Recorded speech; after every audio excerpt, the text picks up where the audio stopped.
Hey, this is Ryan at Perfect Circuit. I want to talk to you about how you can use a modular synthesizer as an advanced effects processor.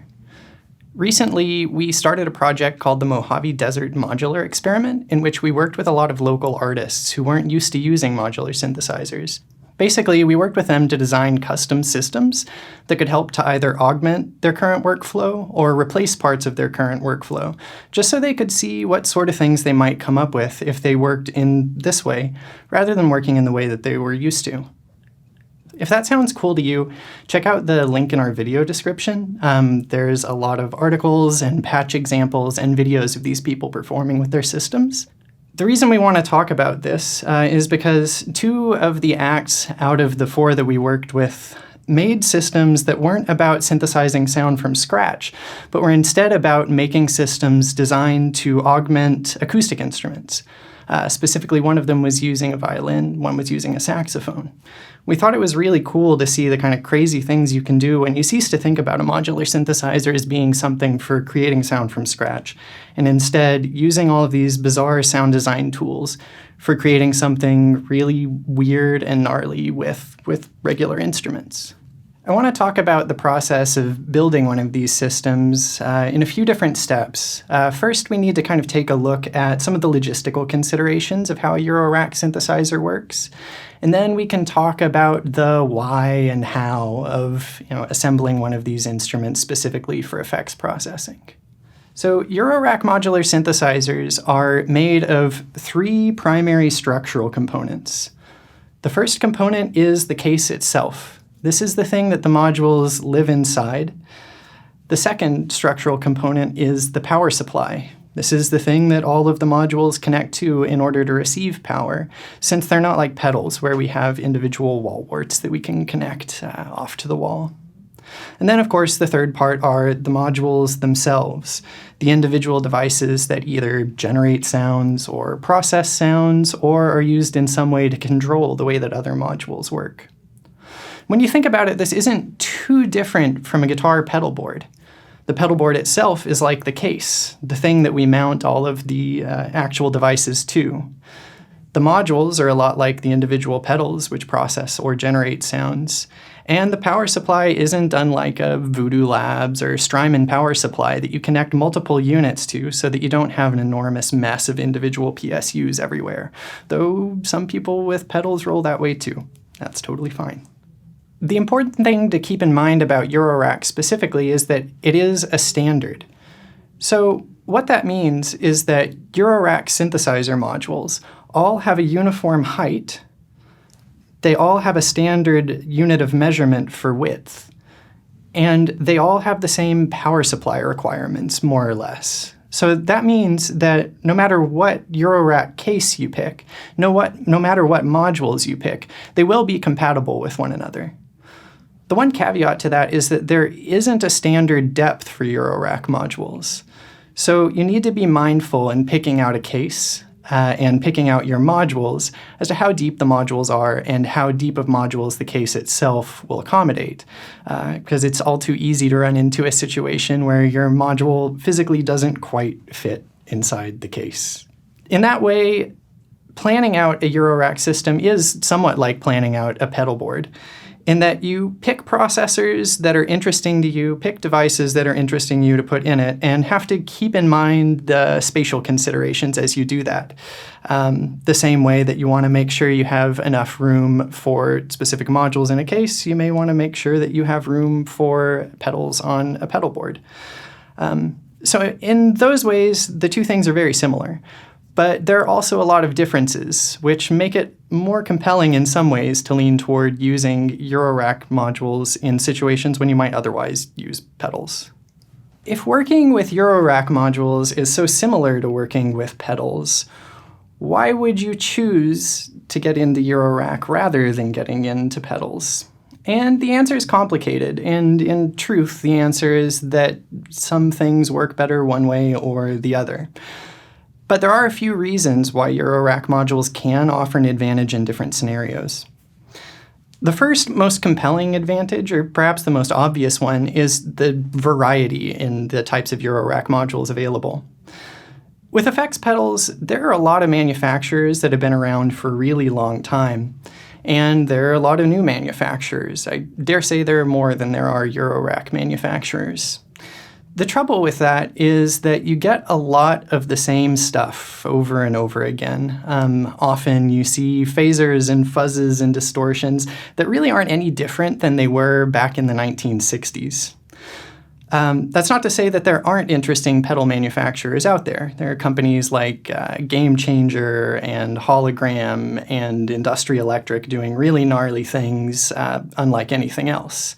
But because Eurorack is so inherently focused on building new sounds from kind of elemental properties, and because so many designers are so deeply embedded in the world of digital signal processing, you tend to get a lot more out there stuff in Eurorack form than you typically see in pedal form, and it becomes much more easily possible to combine different things together in order to get really out there results that would be complicated at best to achieve with pedals. Variety aside, though, there are a lot of other technical considerations that make working in this way pretty compelling.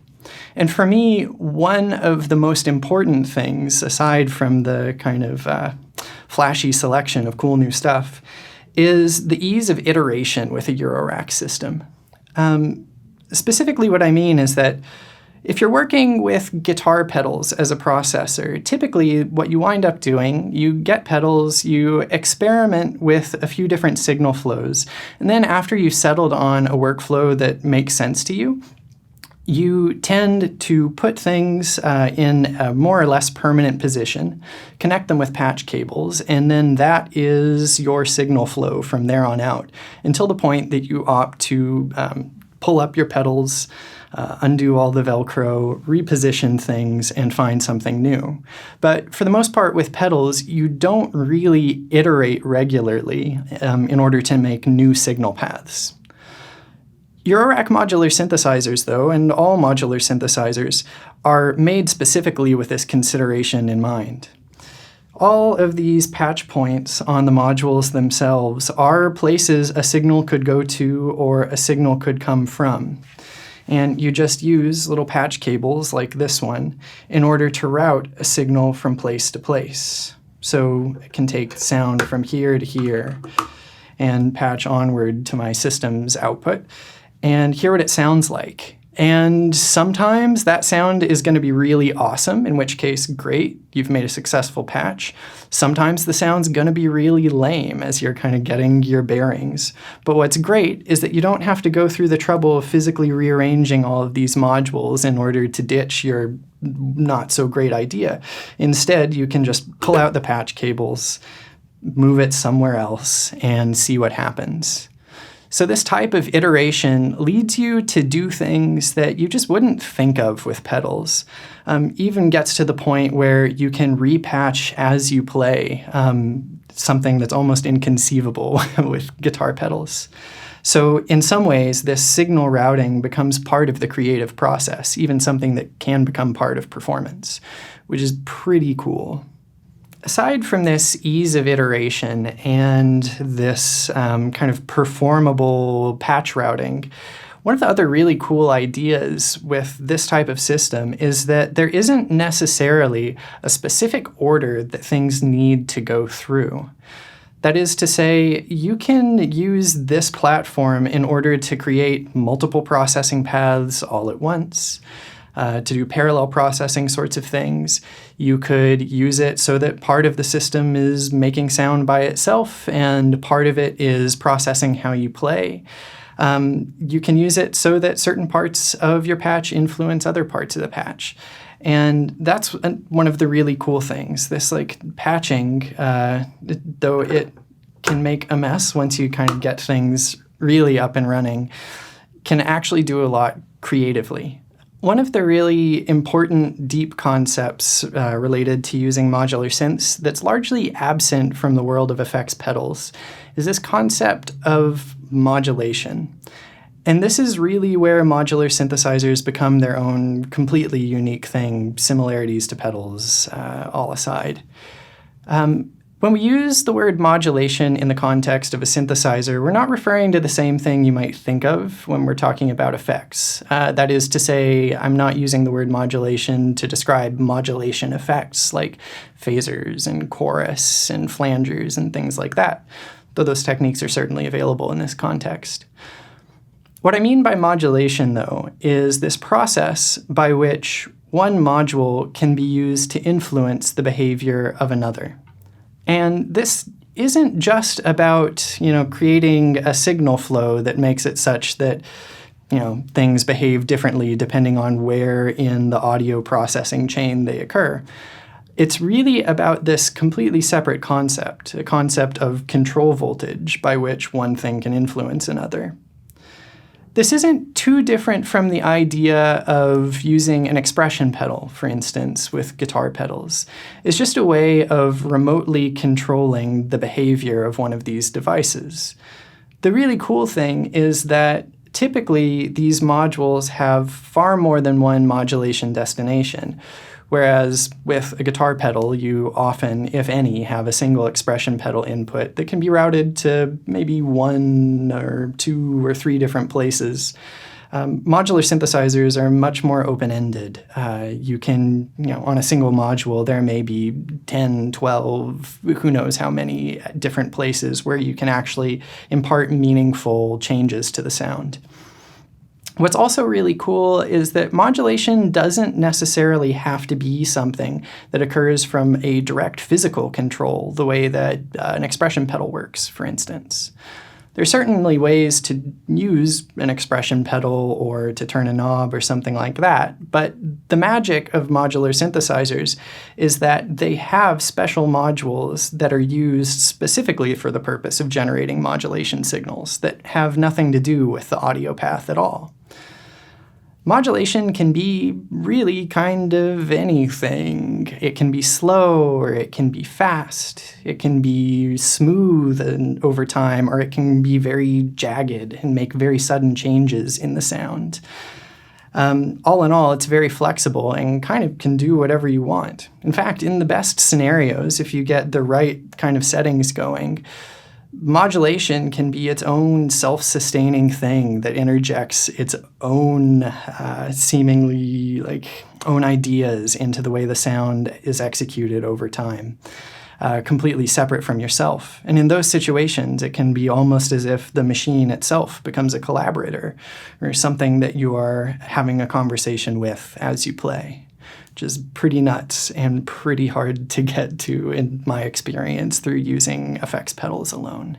The other inherently interesting thing about this reliance on modulation signals and control voltages in a modular synthesizer is that often effects are boiled down to a much more elemental form here than they would be in an effects pedal. And while often you will be able to find modules that have one-to-one similar names and qualities in both formats, that is to say, it's pretty easy to find Eurorack format delays and phasers and things like that, there are other types of effects that you probably won't find called by their typical names in this format. One really good example is a tremolo. If you think about what a tremolo is, it's a volume effect, right? It's the loudness of a sound changing over time in some way. You probably won't find many, if any, Eurorack tremolo devices, but they're definitely possible to create with several modules all together. Specifically, the 2 modules that we would want to use in order to create a tremolo effect are a VCA and an LFO. A VCA is a voltage-controlled amplifier. This is basically a remote controllable module that gives you the ability to alter the loudness of a sound. And an LFO is a low-frequency oscillator, which is a device that creates kind of cyclical changing voltages all the time.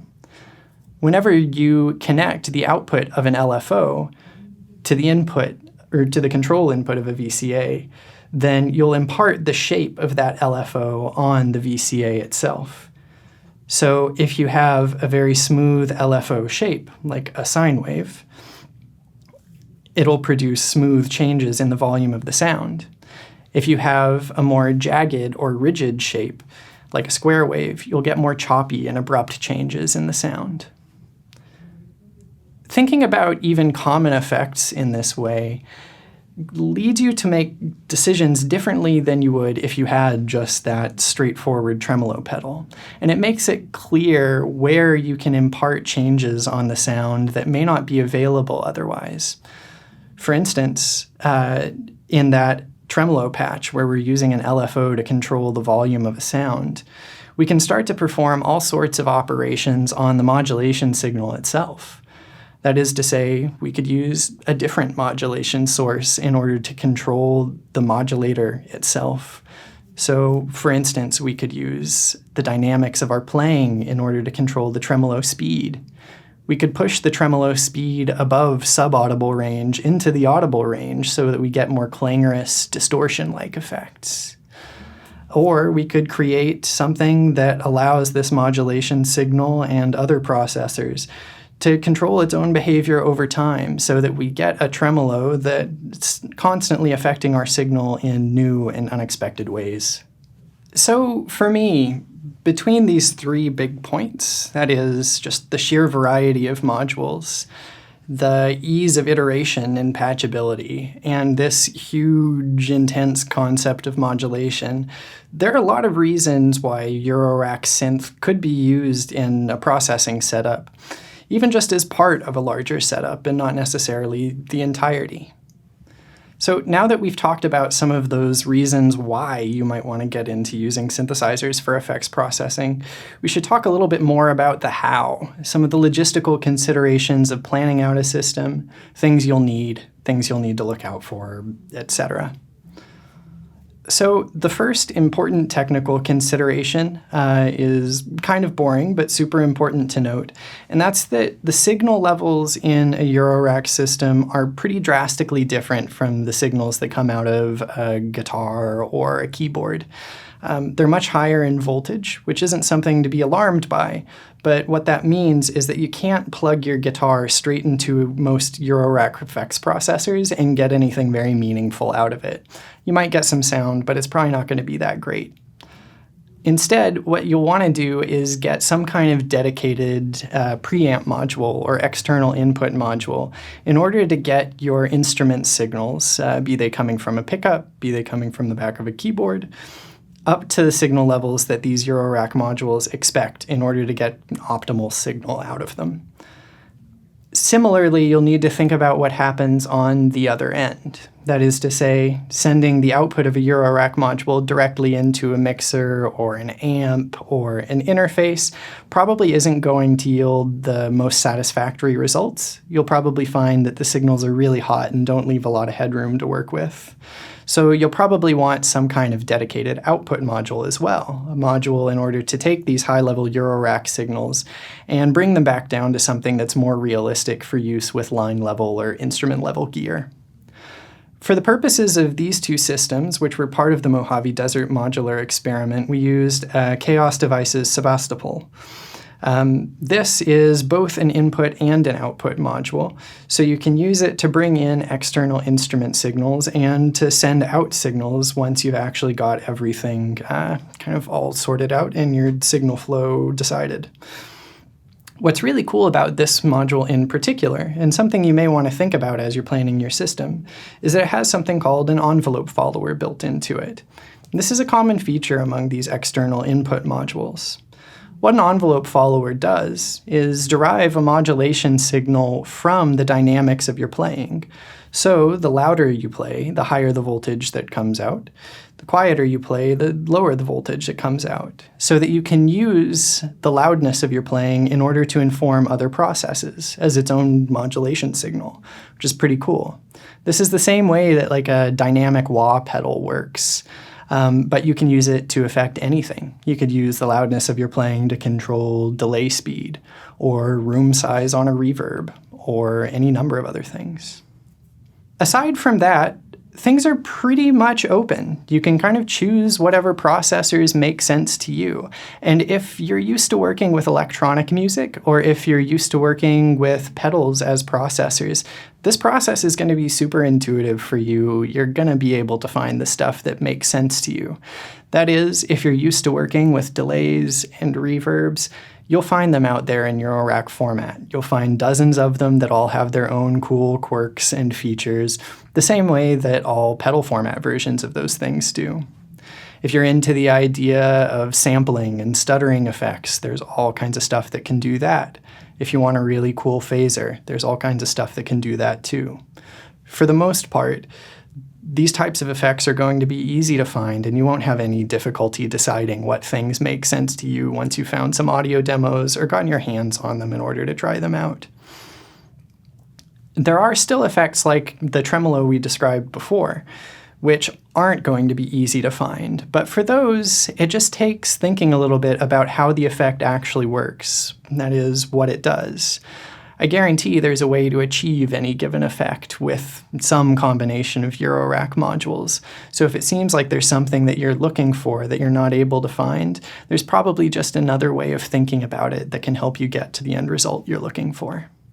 All in all, I think one of the most important things to consider whenever you're building one of these systems, be it for acting as a synthesizer, be it for acting as an effects processor, or anything else you could dream up, is that this synthesizer, this set of modules, does not have to be the entirety of your setup at all. In the Mojave Desert Modular experiment, all of the artists that performed were using some other type of gear with the modular systems. They were either using the modular systems as effects processors, or they were using external pedals in order to process sounds generated by the Eurorack system. You don't have to start off with a huge system, and you don't have to wind up with a huge system. Just use this for what it makes sense to use it for, and use other things for the things that they make sense for. No pressure to have a huge, sprawling system.